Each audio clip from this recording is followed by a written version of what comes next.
For beginners dipping their toes into real estate investing, here are some strategies to consider. Start small by investing in real estate investment trusts, REITs.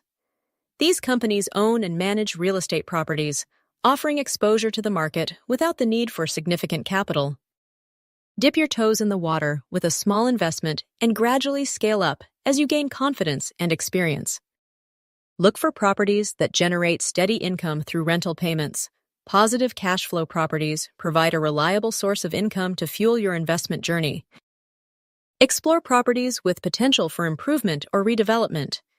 These value-add opportunities can unlock additional value and boost your returns over time.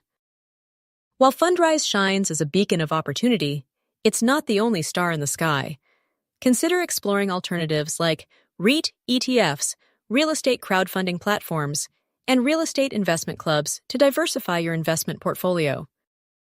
In conclusion, real estate investing with limited funds is no longer a distant dream. It's a tangible reality within your grasp.